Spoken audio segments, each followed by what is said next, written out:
دەنگڤدانە بلند ji biryara Serok Trump ji bo vekêşana hêzan ji Sûriya derdikeve. Hevdemê amadekariya Tirkiye ji bo karekî di Sûriya de Kurdên Iraqê nerazîbûnê dikin. û xelek bi awayên cuda pêşwaziya Kirismasê dikin.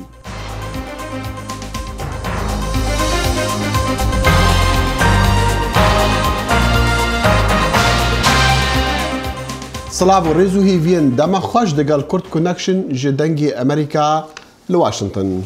لای منی شەوسڵاو و بەخێربێنەوە بە بەرنامەی کورد کۆنەکشن. ئەنجومەنی نوێنەرانی زۆرینە کۆماری بودجەی کاتیان پەسەند کرد کە 5 میلیاردی تێدا تەرخان کراوە بۆ پرۆژەی دروستکردنی دیواری سنوور کە سەرۆک ترامپ داوای دەکات. ئێوارەی ڕۆژی پێنجشەمە کۆنگرێز دەنگی بە پەسەندکردنی بودجە کاتێکەدا و بەو هیوایی کە پەخستنی کاروبارەکانی حکوومەت ڕابگیرێت ئەگەر بێت و ئەم کارە ڕووبدات کاریگەری دەبێت لەسەر 800,000 کارمەندی فیدراڵی و ئەو خزمەتگوزاریانەی حکوومەتیش دابینی دەکات بە شێوەیەکی بەرچاو بۆ ماوەیەکی نادیار کەم دەبێتەوە. ئەم بەرنووسە پەسەندکراوەی بودجە دەچێتە بەردەم سینات بەڵام دەرفەتی ئەوەی نییە پەسەند بکرێت. شارەزا باوەڕ dikin ku vekêşana hêzên Emerîkî ji Sûriya wê bibe agera guherîna hevsenga hêzan li Bakurê Sûriyê. Serok Donald Trump dibêje Komala Dewleta İslamî Daeş hatiye ji navbirin û demê vekêşana hêzên Emerîkiye. Lê herkes bawer dike ku Daeş hêşta hermaya û vekêşana Emerîka dê agirê şerêndî di Sûriya de helke. دەنگڤدانە دەستژکارکێشانە وەزیرê bervaniyê Jim Mattis bersiva herî bihîstî bû ji bo biryara ji nişkê ya Serok Trump ya vekêşana hêzên Emerîkî ji Sûriya. Kesên vî generalê Emerîkî naz dikin dibêjin ew ne ew mirove ye pişta xwe bide hevbendên xwe û di meydana şeran de wan bitinê bihêle. Lê Serok Trump dibêje şerê tîrorê bi dawî hatiye. Amerîka armanc bi cih îna. Daeş ji nav biriya û êdî serbazên Emerîkî dê ji Sûriya bên vekêşan. Biryara ji nişkê ve ku gelek şareza bawer dikin ji bo ji bîrbirina kêşa û aloziyên navxwên Koşkaspîne dê hevsengiya hêzan di Sûriya de biguhera û rewşeka xeter peyda bike. Sînatorê navdarê Komarî Lindsey Graham hûjdariya rewşek xeter dide serokî û jê dixwaze hizra biryara xwe biketeve. Ez dikarim sûzê bidmete ku her tiştek li Iraqê çêbû dê li Sûriya çêbit bitinê eger em rêvaza xwe biguherîn. Her kesê nehevbîr digel biryara Serok Trump bo vekêşana ji nişkê ya hêzan ji Sûriya behsê ihtimala destberdana Îranê dike ne bitinê di Sûriya de belkû li tevaya herêmê. Evca li gora baweriya rêbera Demokratan di Kongresê de Nancy Pelosi azadiya livînên Rûsyaya û karîgeriya wê li ser pêş hatan.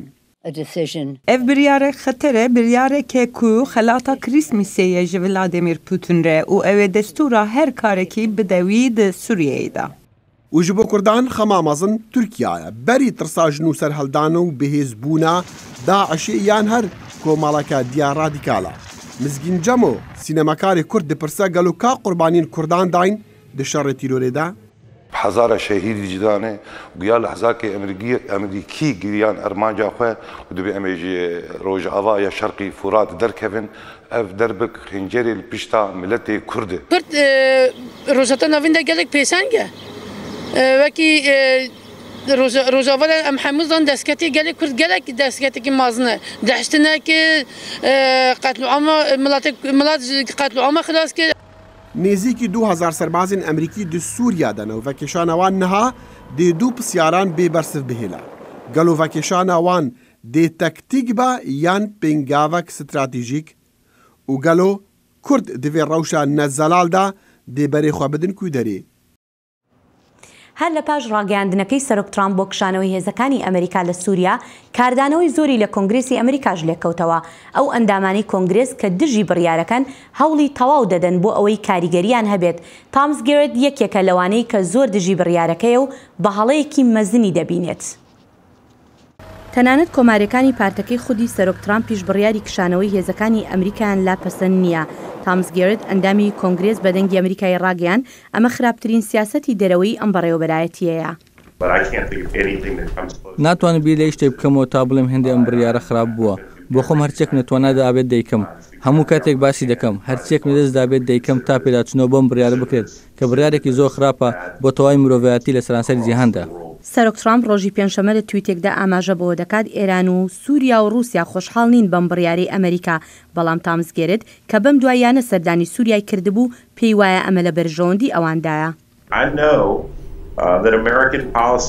دەزان لە ڕابردوو هەڵاسیاسەکانی ئەمریکا بوونەتە مایل کوژرانی خەڵک لە کۆمبۆدیا لە لاوس و لە عێراق و لە شوێنەکانی تریش بەڵام جیاوازەکە لەمەدایە خەڵک لە باکووری ڕۆژهەڵاتی سووریا هەوڵی ئازادی و خودموختاری دەدەن ئەگەر من بەڕێبەراتی بوومە نەداتن دەستی خۆم بشکێن مستاشی خۆم بکەم بەهۆی ئەوە ڕژێمەکەی ئەسەد و رووسیا خۆشحاڵن بەهۆی خۆشحاڵی ئێرانەکانەوە یان چونکە ئۆردوگان شادومانە لە کاتێکدا دەبێت چاومان کراوە بێت لەسەری جابەڕاستی سەرکەوتن لە گۆڕین پێوانەکاندایە و ناژبێت ئەو پەیوانانە لەگەڵ ئێران و رووسیا و ئۆردوگان ئەسەد دابن. ئەو ئەندامی کۆنگرێس سووریش بوو لەسەر ئەوەی بەردەوام دەبێت لە هەوڵەکانی تا سەرۆک قایل بکرێت پێداچوونەوە بە بڕیارەکەیدا بکات. دەخیل تا ئاستێک ڕەوشەکە ناڕوونە نازانرێت با بڵێن لە داهاتوودا چی ڕوودەدات بەڵام ئایا لەم کاتەیە کوردەکان ئەبێت چۆن هەڵوێستیان ڕاستە پرسیارەکە سەرەکەیە هێرۆخان و باشترین کەسک و ئەم وێ پرسێ ئاراستە بکەین سیاسەتوان هۆمەر شێخ موسە ئەو ڕاستەخوا ji ستۆکهۆلم سویدێ بەمەڕەیە کاکومەر ئەم لە بەندا بەرسەفاتەنە تکایە ڕۆژاوە خۆش بەری هەموو تشتی هێزی کوردی پێویستە گۆخوا نەسڵەژێنن تێک نەدەن دەست بکەم بە دامۆستاندنێ باش بۆ یەکگرتنە ڕێزێخوا هەفکاریەت نابەرا خۆدا پەیدا بکەن یعنی دنابەرا ئەنەکەسێ دنابەرا تەبدەمێدا هەروەها دیگەل حکوومەتە هەرێما کوردستانێدا و وەفدێکی مشتەرەک دروست بکەن دەست بە دامۆستاندنێ جدی بکەن دیگە ڕێژیمە ئەسەد دەگۆهێزن سووریا بێنە هەرێمێ دی بەری هێر سەروات یاقی ئەوە لە بکەن و کەس دەفژێ ماڵی خۆ نەدا دەرنەکەن هەر کولکێ خۆ بینە چونکە ئەپرۆسەی ئاهانێ دومانی دوسێ ماژێرە بێن بۆ هێزی ئەمریکی بکار بکەن ئەگەر بەڵێ بەڵێ کاک عومەر بەداخەوە دەنگەکە زۆر باش نییە هیوادارم باش بێت بەڵام دەمەوێت لە ئاستی با بڵێن جیهانیەوە بڕوانی نەشتەکە ئەمە تا چەندێک کار دەکاتە سەر متمانەی ئەمریکا با بڵێن لە ناو هاوپەیمانەکانیدا لە ڕۆژهەڵاتی ناوەڕاست ئەوە بێگومان هەموو شیکەرەوەکانی جیهان دەڵێن ئەمە هەنگاوێکی زۆر خراپە چونکە هیچ متمانە لە لای هاوپەیمانەکانی ئەمریکان نامێنێ بە سەرۆکایەتی ترامپ چونکە ڕێز لە هاوکاری و لە پەیمانەکانی خۆی ناگرێ و ئەوە زیانێکی شلەژانێکی گەورە لە ئێستا لە وڵاتانی عەرەبی لە وڵاتانی کەنداو لە ئەوروپا لە شوێنی کە لە دنیا دروست بووە لەبەرەوەی کە دەڵێن حکوومەتی ئەمریکا هەتا سەریان بەرەبەرایەتی ترامپ هەتا سەر التزاماتی خۆی جێبەجێ ناکات. بەڵێ کاکومەر هەر کەس باوەڕ دەکە و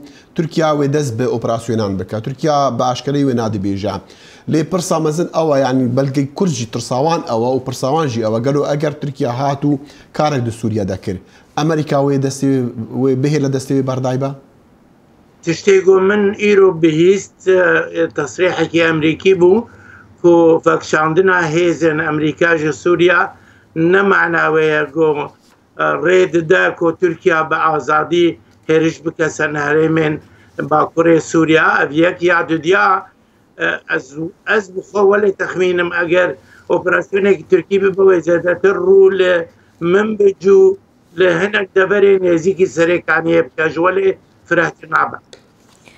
بەڵێ باشە کاغمە لە شیانی هەر هێرشێکدا ئەگەر هێرشێک بکرێ ئەگەر ئەمریکانەیە تۆ پێ دوایە بەوەی کە ئەگەڕێمەوە بۆ پرسیاری یەکەم وتت کوردەکان خۆیان یەک بخەن بەو یەک خستنە تۆ پێ دوایە بتوانن ڕوبەڕووی هێرشێکی تورکیا ببنەوە؟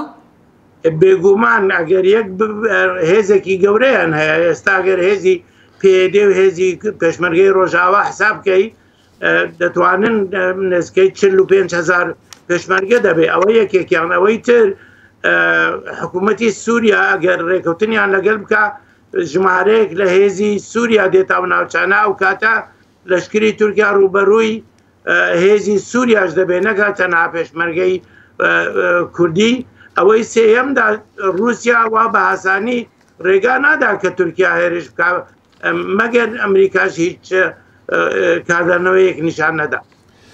هۆمەر شێخ مووس سیاسەتوانی کوردجێ ستۆکهۆلم سویدی بە دەنگی ئەمریکا ڕابوو گەلکی سوپاس کێکی هۆمەر سپاس ئەسوارەژیست و بە هەزاران خەڵکی سووریە ڕووکردن گوندی خراپ عەشقێک و مەزنترین بنگەهێ هێزین ئەمریکی لەوەرە و داخواز جووانا کرد لەوەر بمینن وان دیسان نەڕازی بوون دیار کرد لە هەمبەر بڕیارە سەرۆکی ئەمریکی بۆ ڤەکێشانە هێزان ji herêmên wan.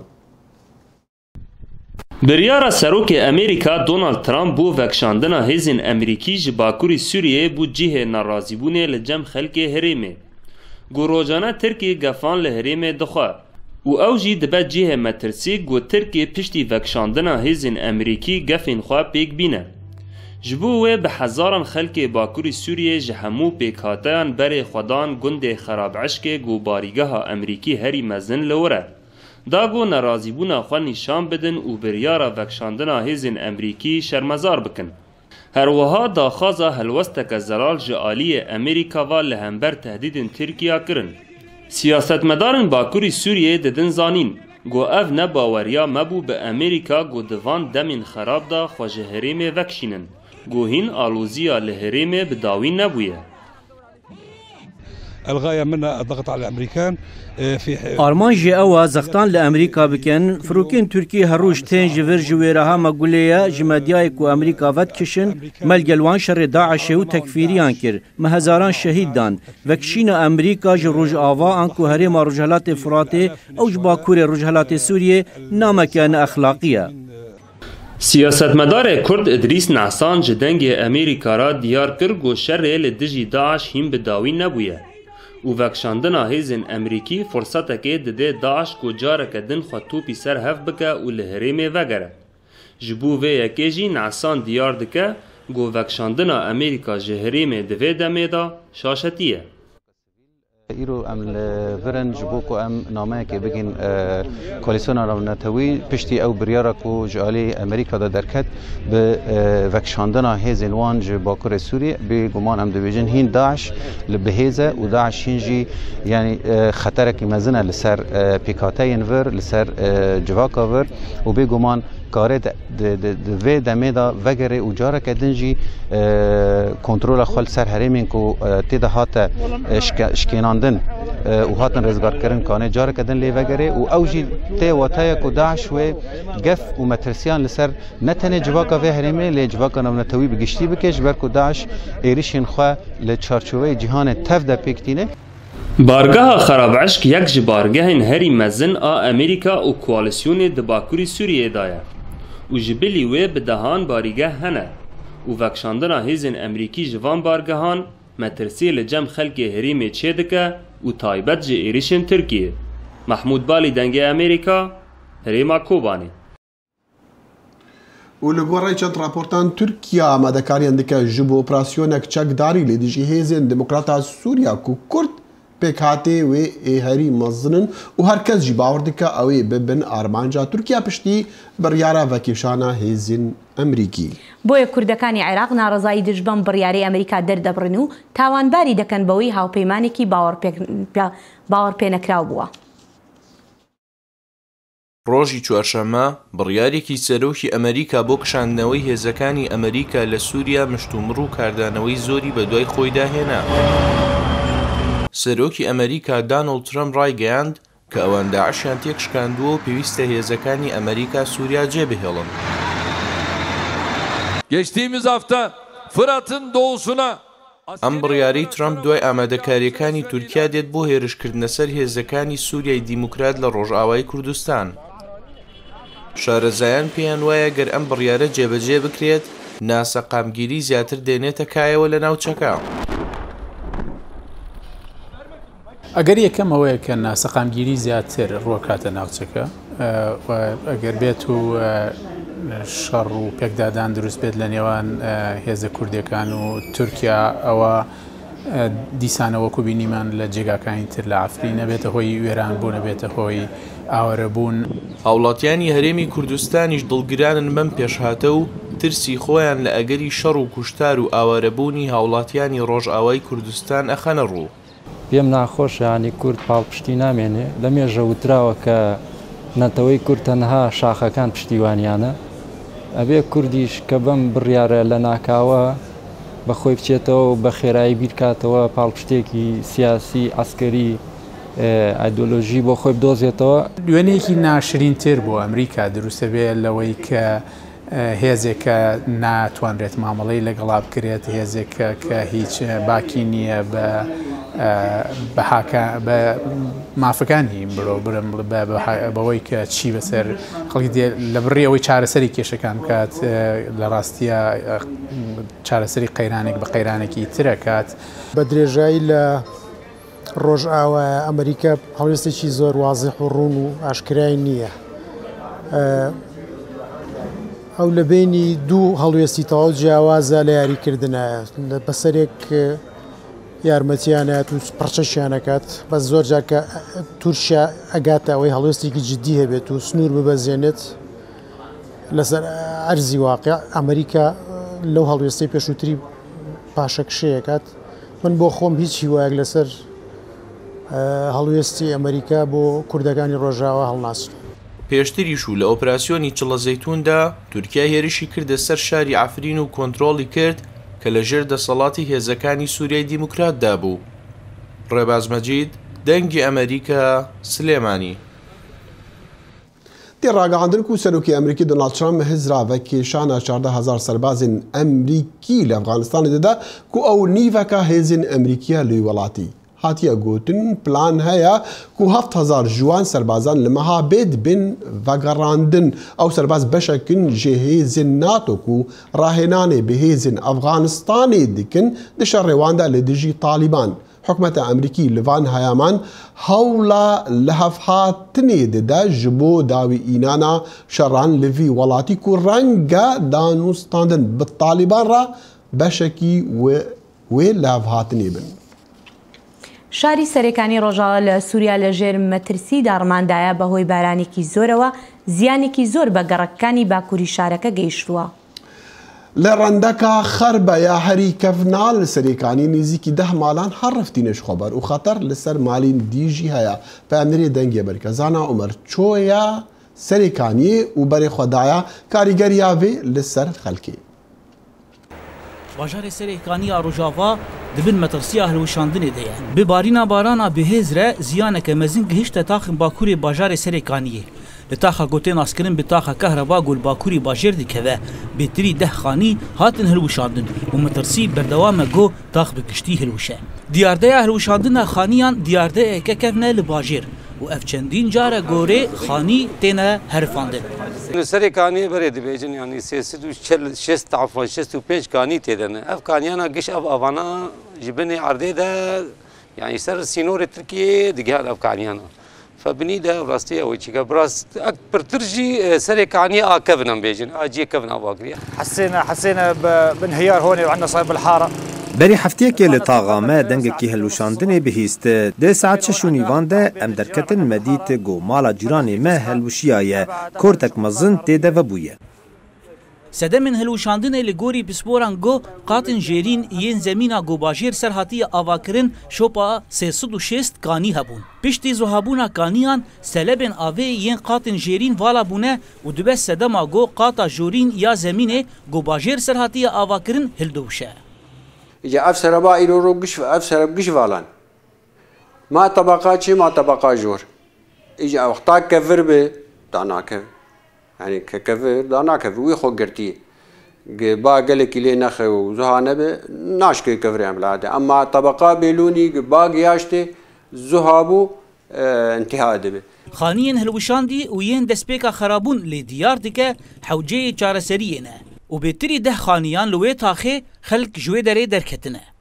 Serokê şaredariya bajarê serêkaniyê ji dengê Amerîka ra daxuyanî da got destpêkê xelk agahdar kirin da jî xaniyê xwe derkevin û ew niha hewl didin pirsgirêkê çareser bikin. وردنا يعني شكاوي من المواطنين بتشقق عدد منازل يعني منزلين أو 3 كان. گلی جعالی ولاتیان گهشتمه که هجمارک جخانیان برکتینه.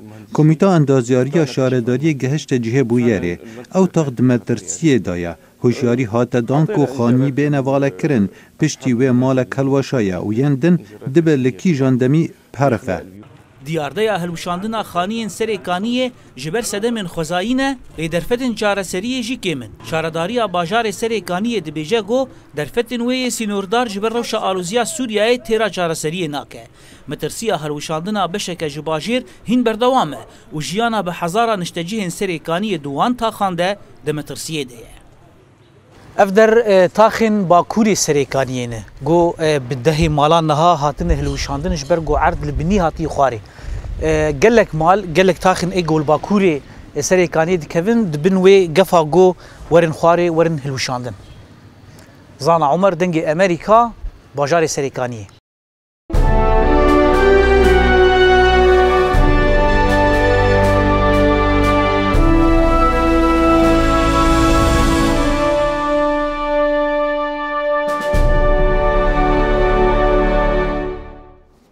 لهل بجاتنين دمي نيفي كونغرسي امريكي كوماري كتن هل بجاتنان بهيفيا سو زين كم كرنا باجي وقيم كرنا ابوري ولات بەڵام زیادبوونی نیگەرانیەکان لەسەر پاراستنی زانیاریەکان ڕیفۆرمی یاسای کۆچبەری و ململانێ لەسەر بربژاری دادگای باڵا برێت کاڤنا باڵی کێشا بوو بەسەر مشتومڕەکانی ساڵی 2018دا. Do you swear that the testimony you're about to give before this committee? Ev demalı kongrese demek ki gelek gringya kampanya Me Too anko ejibu.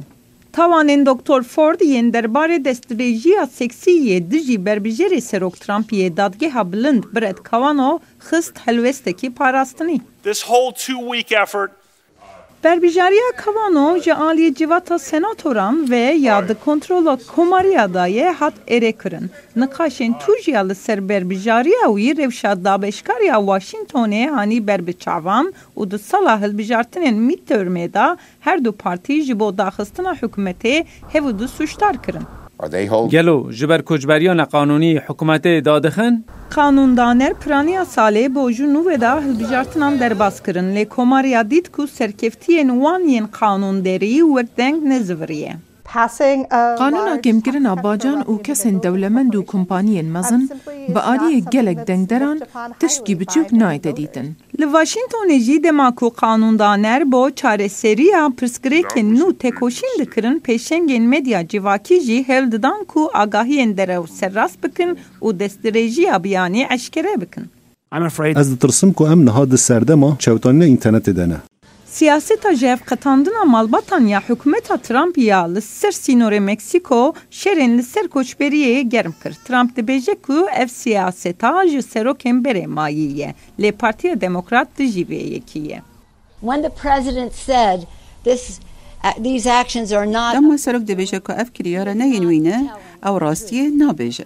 Çarenivîsa 800,000 ciwanên bê belge ku bi navê xwediyê xewnan tên zanin û di zaroktî de hatine Amerîka hûn jî nezelale.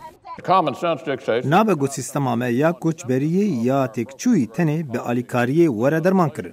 Senatorên Komarî bo tijekirina berbijêriyên dadgehî pêşketin lê hing astengî jî derketin.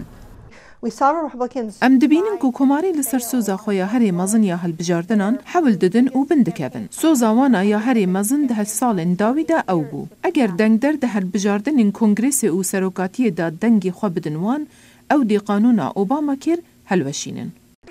Bema di hilbijartinên midterm ya mijdarê da demokratan kontrola civata nûnera bi dest xist. Heviyên komariya jî bi dawî bûn. Salwekî dest pêkirî bû diqede. Her du partî jî ji ber keşeya koçberiyê di şerê bütçeya hikûmetê da asê mane. جەژنی کریسمس کاتی بەخشینە بۆ پیاوێکیش ئەمە مانای ئەوەیە سەرتاپای ماڵەکەی بڕازێنێتەوە بۆ ئەوەی دیمەنەکەی دڵی خەڵکی خۆش بکات. ئەو تۆڕ و تبعەکێ ماڵباتەیە کو کورت فارمەر ji bavê xwe wergirtiye dengê Amerîka jî çûye malawi li Alexandria, Virginia. لە کاتی بۆنەی کریسمسدا ناکرێت بینینی ئەم خانووە ڕازاوەیە لەسەر شەقامێکی هێمن لە ناوچەی ئەلکزاندریا لە ڤەرجینیا لە دەستخۆت بدەیت. دیمەنێکی سەرسوورهێنەر و سەرنجڕاکێشە بەهۆی زۆری دیمەنەکانەوە نازانیت تەمەشای چی بکەیت. کرد فارمەر دەڵێت ئەوە هەموو مەبەستەکەی و ناوبرا و 300 کاتژمێر کاری کردووە بۆ دانانی ئەو گڵۆپە جوان و ڕازاندنەوەیان. بابا نۆئێلی بە ئاسماندا فری و ئەمباتەوە بۆ سەردەمی منداڵی ئەم خانووەوە بۆ 40 ساڵە دەڕازێنرێتەوە. کرد فارمەر لەگەڵ گەورەبوونیدا ساڵانە یارمەتی باوکی دەدا لە دانان و ڕازاندنەوەی ئەم شوێنە ئەوەی سەرەتا شوێنێکی بچووک بوو دواتر هەتا دەهات گەورەتر دەبوو. دوای ئەوەی دایکی کرد کۆچی دوایی کرد باوکی خانۆکەی بەجێهێشت بەڵام کرد هاتە ناوی و درێژەی بە نەریتی باوکیدا. دەمەوێت درێژە بدەم بەوەی باوکم دەستی پێکرد بۆ دڵخۆشکردنی خەڵک و هەروەها بۆ لەبیرکردنی ئەم جیهانە بۆ ساتە وەختێک. ئێستا لیلی تەمەن 9 ساڵانی کچی کرد یارمەتی باوکی دەدات. دەمەوێت یارمەتی باوکم بدەم و هەنە کاری بۆ بکەم. کارێکی زۆر باشە کە خەڵک درێژە بەم نەریتە دەدات و وا هەز دەکەیت کە دەبرێتە نێو جیهانێکی جیاوازی کریسمەسەوە. کرد فارمەر هەموو ساڵێک داوای هەمان دیاری کریسمس لە بابا نوئێل دەکات کە ئەویش کەرەسەی زیاتری ڕازانەوەیە. لیستێک بۆ بابانۆئل دەنووسم ئەو لەگەڵمدا زۆر باش بووە ئێمە گڵۆپە بە هەڵکراوی دەهێڵینەوە بۆ ئەوی بابانۆئل ماڵەکەمان نەپەڕێنێت. 3 ساڵ لەمەوبەر کرد لە کاتی ڕازاندنەوەی ماڵەکەی بۆ کریسمس بەر بووە خوارەوە و چەند مانگێکی خایەن هەتا کەوتەوە سەر پێ بەڵام وێڕای شکستەکەی ساڵی دواتر دووبارە چووەوە سەربانی ماڵەکەی بۆ ڕازاندنەوەی بە گڵۆپی ڕەنگاوڕەنگ کرد وا هەز دەکات ڕۆحیانەتی دایکی لەگەڵیدایە. وا هەست دەکەم لەوێ دانیشت بێتم و بیر دەکەمەوە دەستێک دەنرێتە سەر شان و دەڵێت ئەم دیمەنە زۆر جوانە. ئەمە شایستەی پێزانینە بەوەی کەسێک بە هەوڵ و تەرخانکردنی کاتێکی زۆر منداڵان بەم دیمەنە ڕازاوانە دڵخۆش بکات. کرد فارمەر خۆشحاڵ دەبێت بۆی ببینێت منداڵان ئاسوودەن. کەسانی گەورە دەتوانن بەنێو ئەم دیمەنە ڕازاوانەدا بڕۆن ئەوانەی لەگەڵ بۆنەی کریسمسدا گەورە بوون مای خۆشحاڵیمە کە خەڵک دڵخۆش بکەم و سەردەمی منداڵێنەوە بیر بخەمەوە. کرد دەخوازێت میوانەکان کاتێک دەڕۆن ئەو هەستیان لا دروست بوو بێت. وەک ئەوەی کە میوانەکان هەست بە باوشپیاکردنێکی گەرم و گۆڕ بکەن. هێرۆ نەهات ئەمریکا بگەڕیان ناوجادا بگەڕێتی دەبینی هەزاران ماڵ هاتنە خەملاندن و جوانکردن هەلبەت بۆ کریسمس بەسنەوەکی ڤیکابرایی بەڵێ جوانترین کاتی ساڵە دەخیلکە شوێنەکان و بازارەکان و هەمووی ئەڕازێتەوە هەنێ شوێنی شەیە یعنی بۆ مەبەستێکی ئابووریشدا ئەندرێ خەڵک بە سیارە ئەڕۆن پیاسە ئەکەن و ئەو دیمەنە جوانانە ئەبینن. بهیویادە من خۆش هەتا جارەکە دی و کورت کنەکشن هەر شاد و بەختەوەر بن و خودەحافظ. کاتێکی خۆش هەر شاد بن.